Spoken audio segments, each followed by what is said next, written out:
লঘুণদানী বুলিয়ে কয় নহয় জানো? লঘুণদানী সম্পৰ্কে তাৰমানে পৰম পূজ্যপাত আচাৰ্যদেৱৰ ওচৰত নিবেদন কৰিছিলে। তো আচাৰ্যদেৱৰ আশীৰ্বাদ হৈছিলে ভালে ভালে এইটো কৰিবৰ কাৰণে। লগতে এটা সতংগ দিয়াৰ কথাও কৰিব লাগে যে আজি সতংগটো কিন্তু আচাৰ্যদেৱৰ আশীৰ্বাদৰ সতংগ। গতিকে এইকাৰণে মই আজি সতংগত মই তেওঁক কৈছিলোঁ, জোৰ দিছিলোঁ যে তিনি এটা দীক্ষা যেনে তেনে যোগাৰ কৰিব। সেইকাৰণে অলপ মেইন কথা কি, আচাৰ্যদেৱৰ আশীৰ্বাদ যেতিয়া এটা দীক্ষাও হওক শূন্য হ'ব। তেওঁ যত্ন কৰি দীক্ষা যোগাৰ কৰিলে। মই সতংগ হোৱাৰ আগে আগেই দীক্ষাটো দিলোঁ। ল'ৰাটো বহি আছে সেইটো জয়গুৰু চবকে জয়গুৰু দিয়া হ'ব।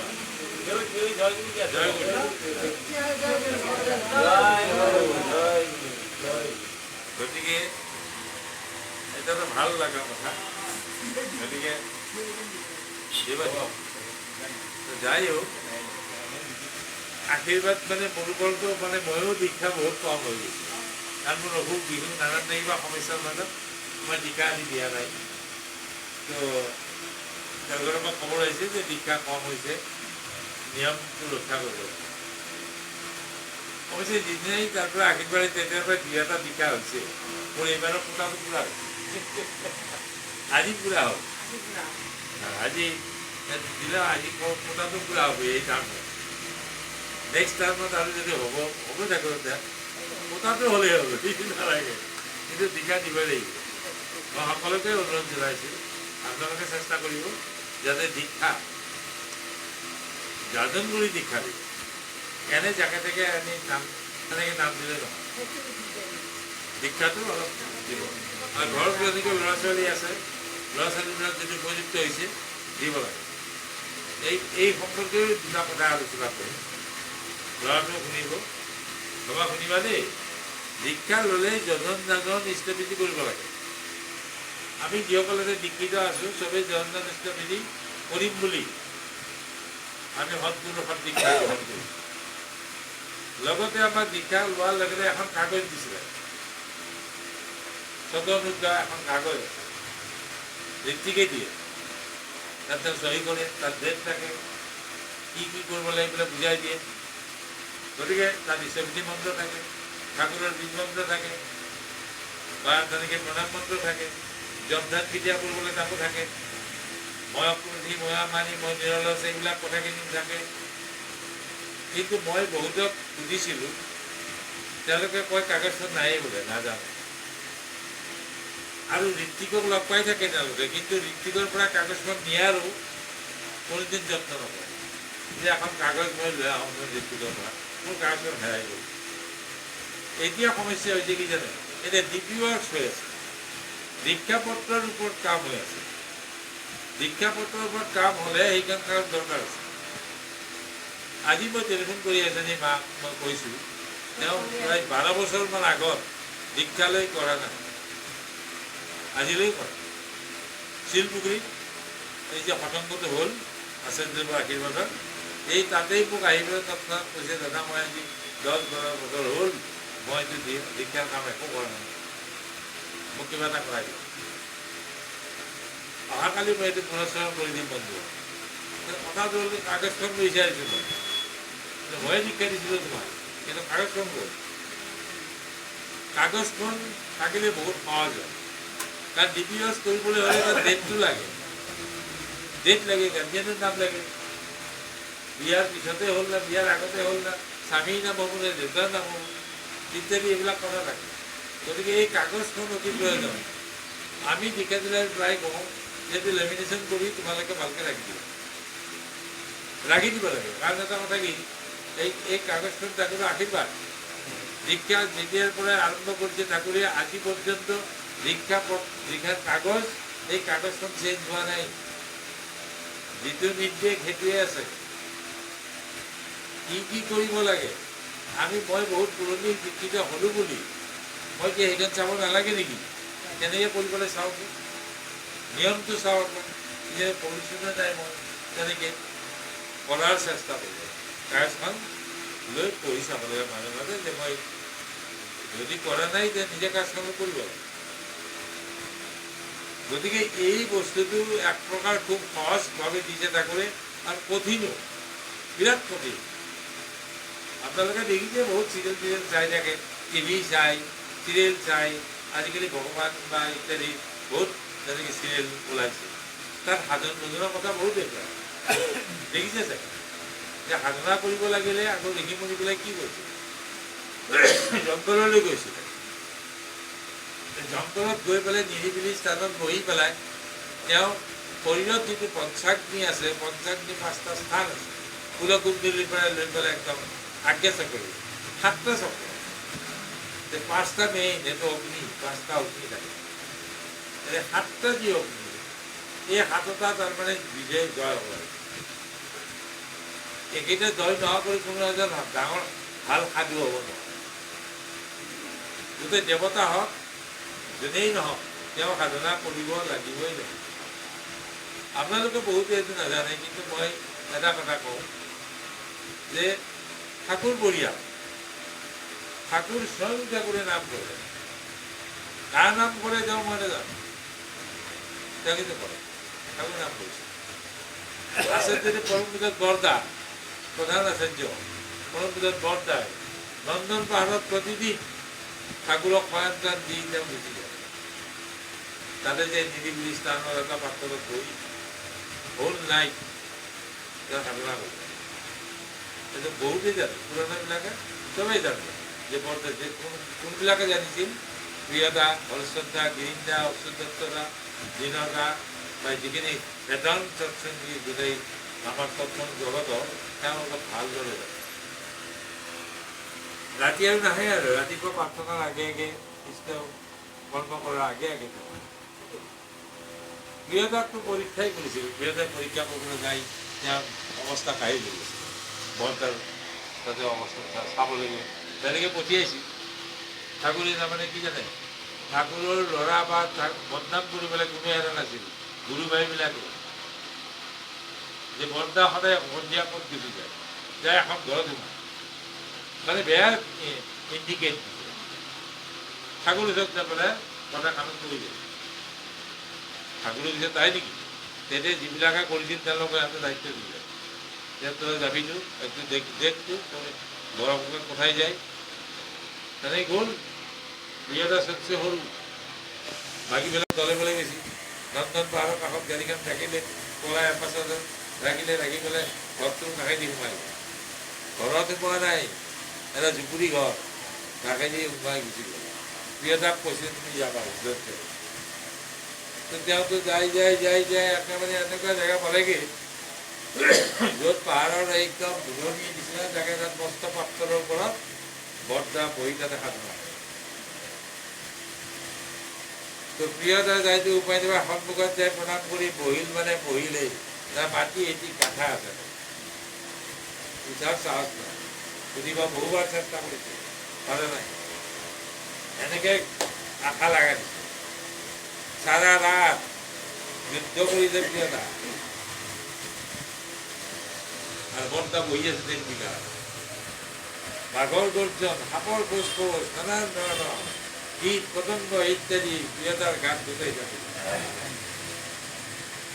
যন্ত্রণা খাইছে প্রিয়দার, বরদার একটু হওয়া নাই, বরদা আরামসে বসে এই দৃশ্য চাই আছে আৰু নিজেই কষ্ট ভোগ কৰিছে প্ৰিয়দাই।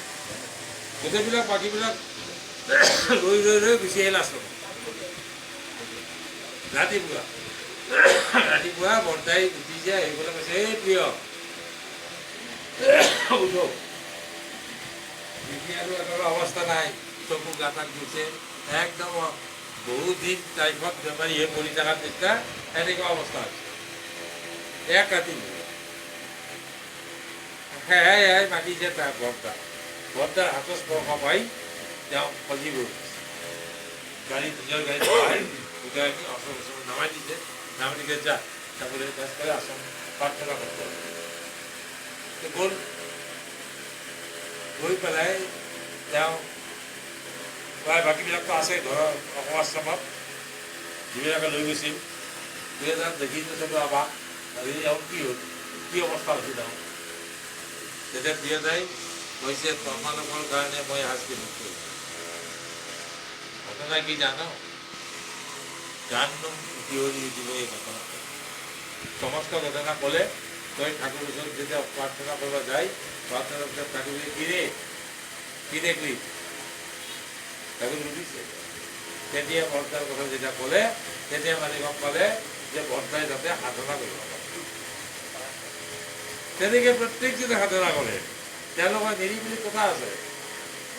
বৰ্তাৰ এটা কথা আছে যিটো কথা অন্ধকাৰ, তাত কোনো ধৰণৰ অধিকাৰ নাই, কোনো ৰূপ নাই। বৰ্তাই যেতিয়া সোমাব একদম আৰ্লি মৰ্ণিং ৰেঙামা সোমাই ইষ্টক পূজা কৰিব লাগিব। সেইকাৰণে ইষ্টক পূজা দি পইচা কৰি যোগান দিয়ে। তাৰ বাহিৰে কোনো কাৰো সোমোৱাৰ অধিকাৰ নাই। তাৰে গেট কিপাৰ কোন? আমাৰ মন্দিৰত থকা পূজাৰী গিৰিজ শৰ্মা। তো বৰ্তাই কৈছিল তুই আমার দরজার ওইখানে থাকবি, কেউ যেন না দিতে যাও।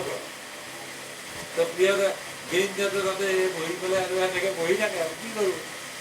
হ্যাঁ সাধনাই কৰি কি কৰে এক প্ৰকাৰ তেওঁকো সাধনাই কৰিব দিছিল।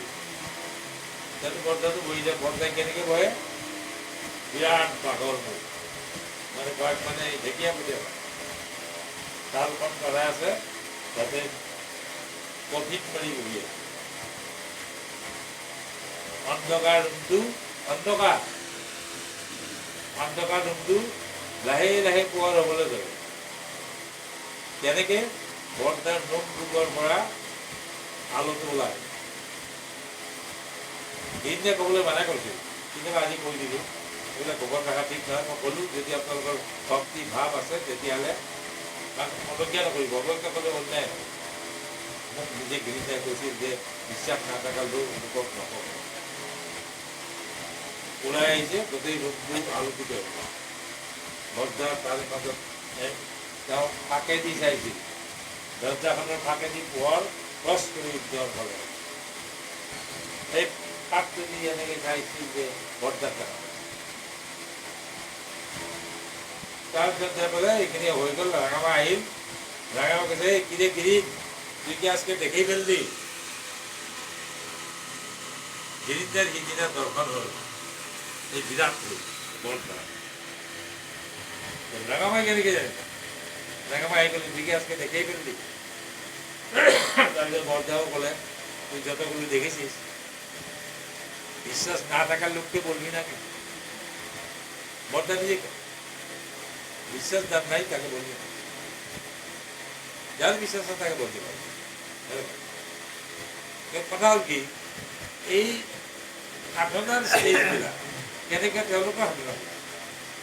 কলম্বিকৰ দাদা সাধনা কৰে বা বৰ্তমান আচাৰ্যদেৱে সাধনা কৰে। মই দেওঘৰ গৈছোঁ, দাদাৰ ওচৰত প্ৰসংগ কৰিছোঁ।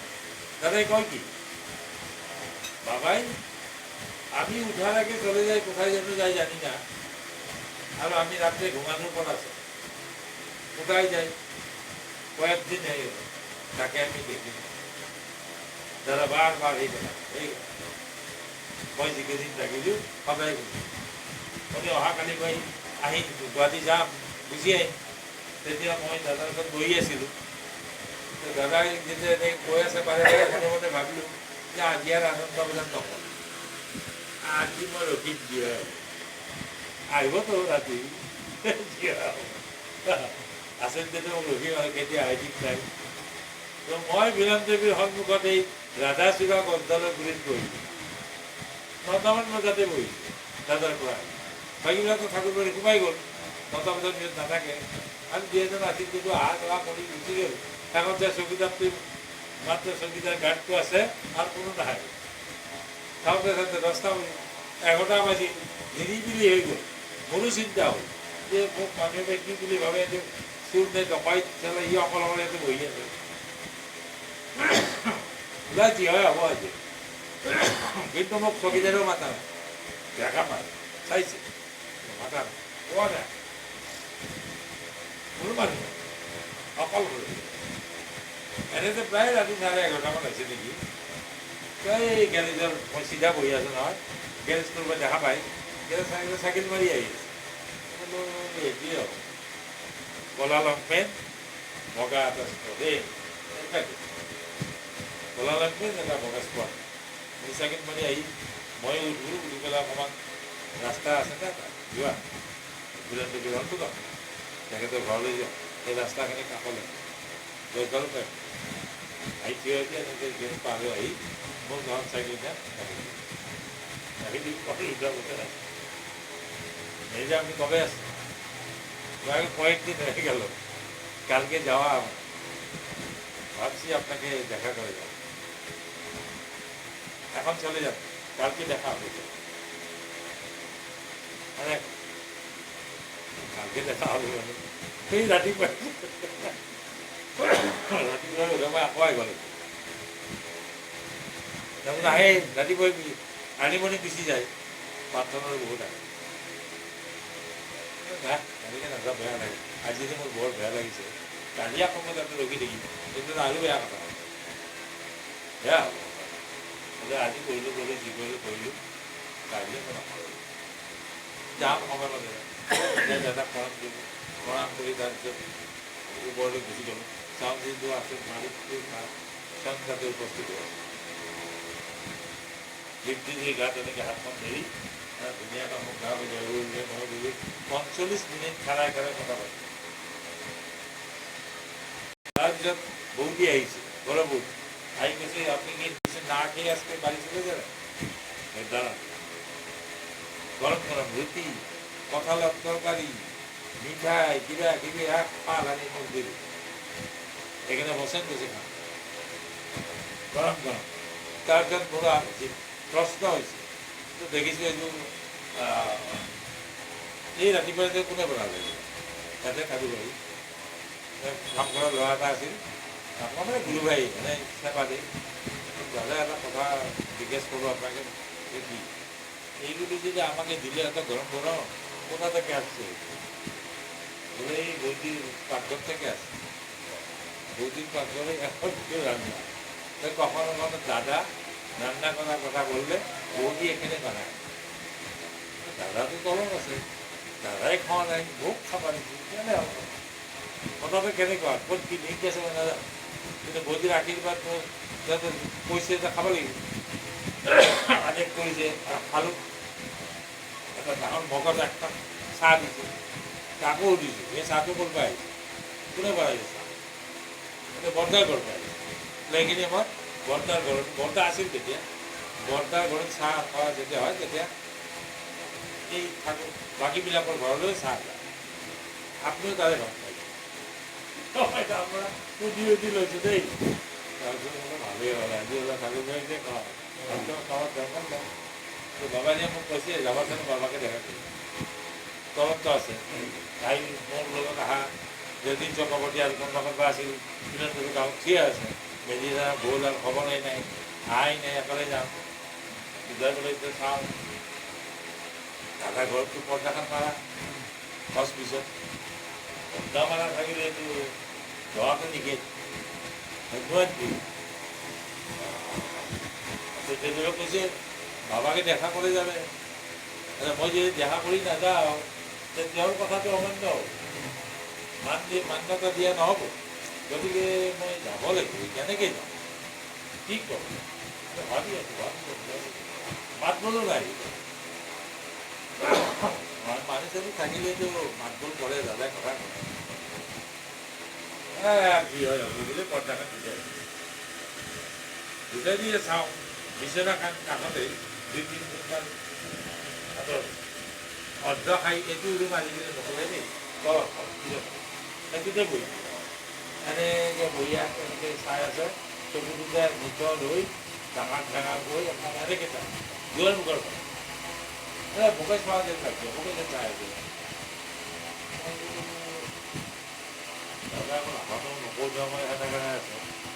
মূৰ্তিৰ নিচিনা অলপ সময় চাই পেলাই মোৰ ভাল নালাগিল তালৈ বজাৰ মাৰি দি আৰু অলপ সময় আছে থাকি থাকি আৰু ট্ৰাই কৰিছোঁ আৰু পৰ্দা কৰিছোঁ ইমানটো সেই তেনেকৈ আছে এতিয়া কি যাব ভাবিছোঁ নৰ্মেল হ'ব নেকি নৰ্মেল নাই তেতিয়াও নাই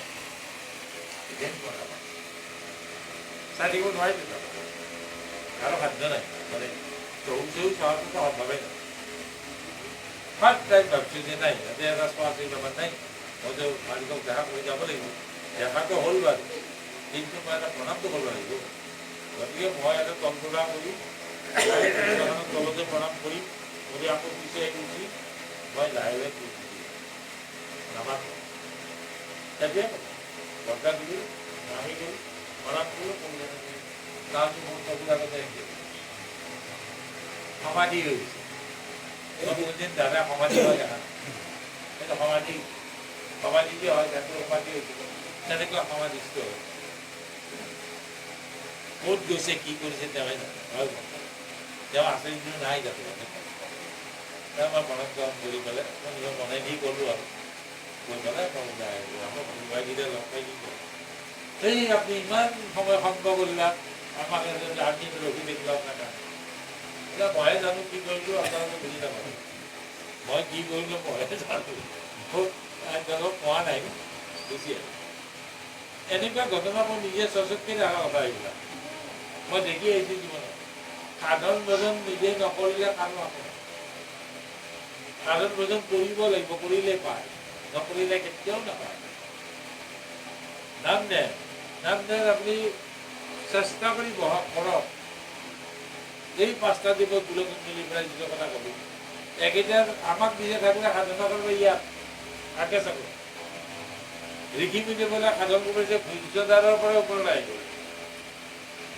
হয়নে চক্ৰবিলাক ভেদ কৰিবলৈ আহিব জয় কৰিবলৈ আহিয়ে এইটো কয় ঠাকুৰে কৈছে ইয়াত তাৰমানে এইটোৰ তলত যিবিলাক ইন্দ্ৰিয় আছে চব ইন্দ্ৰিয়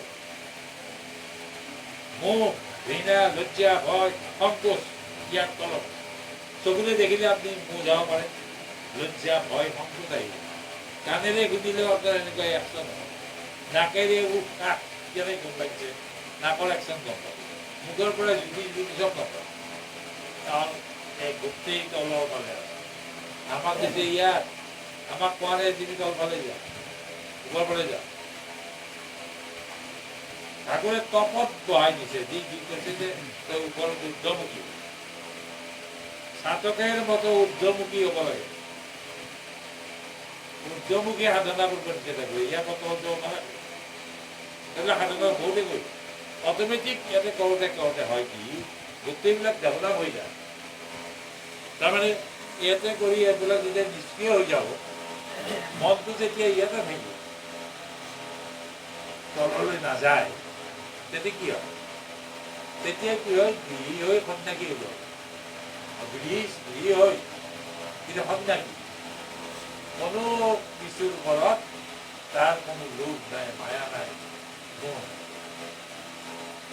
মায়া মোহ ইত্যাদি চব ত্যাগ কৰিব কাৰণ ইয়াৰ ওপৰত একো নাই অবাঞ্ছনা হৈছে এইটো বিষয়ে কোনো নাজানে কি আছে গতিকে এই কৰিলেই গম পাব অলপ লাহে লাহে অভ্যাস কৰক নাম কৰোঁতে যিটো আমাৰ ভিতৰত যিবিলাক লজ্জা ভয় ঘৃণা সংকোচ দুৰ্বলতা যি আছে চব কিছু আঁতৰি নিজেই গম অলপ কৰিব একেবাৰে খেতি দিয়া বস্তু নহয় লাহে লাহে খাদ্য তাদ্য নিয়ন্ত্ৰণ হৈ যাব কাৰণ মই যি খালে মোৰ শৰীৰ ভালে থাকে সেই খাদ্যই আপুনি খাবলৈ আৰম্ভ কৰিব যদি হোৱা নাই আপোনাৰ সাধনা হোৱা নাই সাধনাত আপুনি সিদ্ধি লাভ কৰিব পৰা নাই কাৰণ আপুনি ত্যাগ নাই আপোনাৰ গীতা পঢ়িবলৈ নাযাব যদি যায় ত্যাগী হ'ব লাগিব গীতা ঠাকুৰে কৈছে 10 বাৰ বোলে দেখতে কি হয় ত্যাগী শব্দ হ'ব গীতা পঢ়িলে ত্যাগী হয় যি বস্তু নাখালে ভাল যিবিলাক খালে ক্ষতি কৰে গীতা পঢ়া মানুহটো এনেকুৱা হয় যে তেওঁ বেয়াটো ত্যাগ কৰি থাকে শব্দ হ'ব ত্যাগী হ'ব লাগিব গীতা পঢ়ি এনে গীতা মুখস্থ কৰি পঢ়ি পাঠ কৰিলে কোনো কাম নহয় গীতাতকৈ বেছি সত্যানুকৰণত চব কথা দিছে চবতে আছে গোটেইবিলাক গতিকে যিকোনো বিষয় বস্তুৰ ওপৰত নিষ্ঠা সহকাৰে লাগি থকাটোকে আনন্দ। আমি ঠাকুৰৰ এজনবিলাক লাগি আছোঁ, সেইটোৱে আমাৰ সাধনা। আৰু ভাল পোৱাটো বৃদ্ধি হয়। সাধনা কৰিলে মানুহৰ ভাল পোৱা বৃদ্ধি হয়। ঠাকুৰ প্ৰতি ভাল পোৱাটো বেছি জাগি উঠে। ভাল পোৱাতেই আচল মূল্য। এইখন খেলা বেলেগ।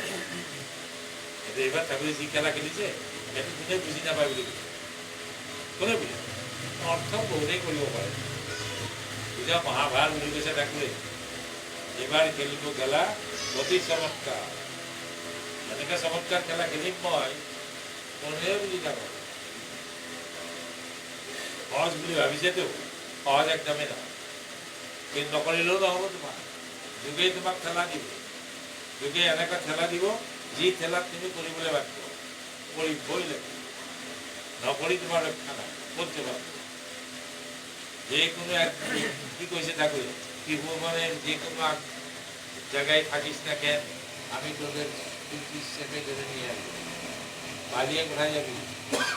তুই ভুবন স্বর্গ মধ্য পাতাল, যে কোনো আজ্ঞায় থাকিস না কেন, আমি লুকিয়ে থাকিস না কেন, আমি তোদের চেপে ধরে নিয়ে আসবো। আর কি লাগে? আরে কুশলনগর পৰা এখানি কৰে আপনি চিন্তা পাও, কবাত তুই ভুবন যাও, ধেমালি কথা। ঠাকুৰৰ আগত ব্যস্ত পারব, পলাই পড়ব, কিবা নাই হব, ঠিকা নলওঁ, অমুক নলওঁ, তমুক নকৰোঁ। কৰিব পাৰিব ঠিকেই, কিন্তু একদিন ভৰিৰ কথা নিজে আহি মাথা কথা কৰিব। সেইদিন কিন্তু আহিব কথা, আহি আছে, একদম দিছে। এই খেলাখন আগৰ পৰা এইবিলাক কৰি আছে। এবার অর্জুন এজন নহয়, মহাভারতের এজন অর্জুন। এইবার ঠাকুরে হাজার হাজার অর্জুন জায়গার চকিত বহাই দিত, ট্রেনিং দিয়ে চকিত বহাই দিত। অর্জুন অর্জন করে যে পায় এই জন্য অর্জুন। একদা চকী বনাইছে, তাতে অর্জুনের হাতত ধনুকার দিবলৈ বহাই দিত। বুঝি পালে? এটা অর্জুন নহয়, আগতে কোনোৱে গম নাপালে। সাৰা জগতত জায়গায় জায়গায় ভয়। এবাৰ যুদ্ধ কৰে নাকি আগুন দিচ্ছে এনেকে সেই যুদ্ধ নকৰে। গতিকে আমি যত্ন কৰক যে আমি যাতে ঠিক হওঁ, যাতে আমি খাটি হওঁ। খাটি খাটি মানুহ না, খাটি খাটি মানুহ হ'ব। খাটি মানুহ হ'লে এই জীৱনত সাৰ্থক হ'ব। জীৱন্ত সাৰ্থক যে মানুহ হিচাপে জন্ম লাভ কৰিছোঁ যেতিয়া আপোনাৰ মানুহ খাটি মানুহ, সেইটোৱে সাধন। গুৰু আৰ কোন? মোৰ মা দেউতা গুৰু, স্ত্রীর স্বামী গুরু, তাদের বেলেগ বেলেগ গুরু। স্ত্রীর স্বামী রক্তে থাকিব লাগিব। আগে স্বামী পরে আমি। ঠাকুর কৈছে আগে স্বামী আমার, তাৰপিছত মোক পূজা কৰিব। মানুহ যে আজিকালি স্বামী দেৱতাক তেনেকে নাভাবে, অপেক্ষা কৰিব নাপায়। আৰ ল'ৰা ছোৱালী মাক দেউতাকে গুৰু। মাক দেউতাকো বাদ দি পেলাই ঠাকুৰৰ সাধনা কৰিলে কাম নহ'ব। যিমান বিদায় শ্ৰদ্ধা মাহে থান নাথাকিলে কাম নাই। যুগবিলাক ক'ত লগাই ধৰিছে দেখছে, চব বাদ দি যাব পাৰি। কোনোবাই নকৰে যদিও ঠাকুৰক ধৰ্ষণ কৰিবলৈ বাধ্য, মাক দেউতাক চাবলৈ বাধ্য। নাই যদিও তাক অনুযুক্ত সহকাৰে তেওঁ মাক দেউতাক স্মৰণ কৰিবই কোনো অৱস্থা নহয়। গুণ কিছুমান মাক দেউতাকৰ ভক্তিৰ পুঁজি পায়, সেই বিদ্যা ঠাকুৰে দিব। কোনো গুৰু ভগৱানে দিব, মাক দেউতাকে দি দিব। গতিকে সেইকাৰণে নিষ্ঠা সহকাৰে এইবিলাক যদি প্ৰথমে ৰখা যায়, মানা যায়, ঠিক ঠিক। গতিকে তেতিয়া গুৰু ভক্তি বা দীক্ষা ইত্যাদি মৰ্যাদা বা মানটো ঠিকে থাকে। ল'ৰাটো দীক্ষা দিয়াৰ কাৰণে তাক অলপ পোৱাৰ কাৰণে বস্তু লাগিব। যদি ইমান বুজি নাপাব তথাপি যি কি নহওক, আজি এই সৎসংগৰ বিষয়বস্তুটো মই ক'লোৱেই। গতিকে আমাদের কাছে জ্ঞান করিয়া সকলের মঙ্গল কামনা করছি। ভালো কুশলে থাকো আর এই কামনা করি তবে আপনারও আদায়দের মঙ্গল কামনা করি ভালো কুশলে থাকো এই কামনা করি।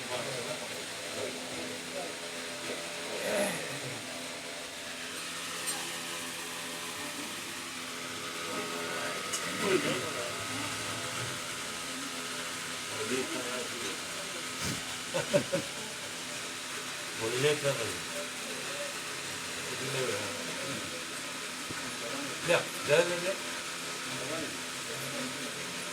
ধনী দিব মাত্র ধনী জয় রাধে রাধে কৃষ্ণ গোবিন্দ গোবিন্দ জয় রাধে রাধে কৃষ্ণ কৃষ্ণ গোবিন্দ গোবিন্দ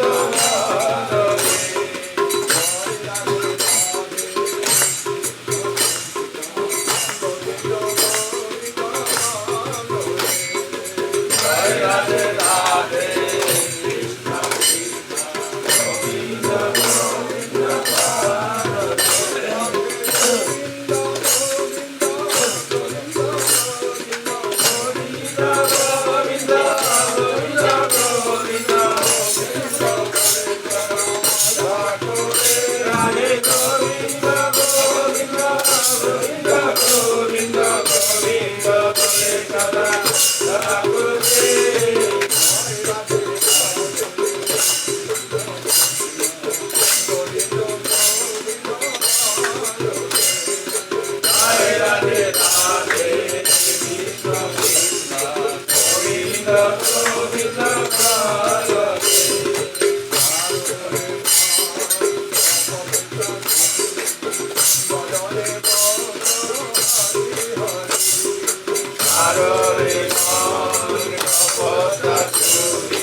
Radhe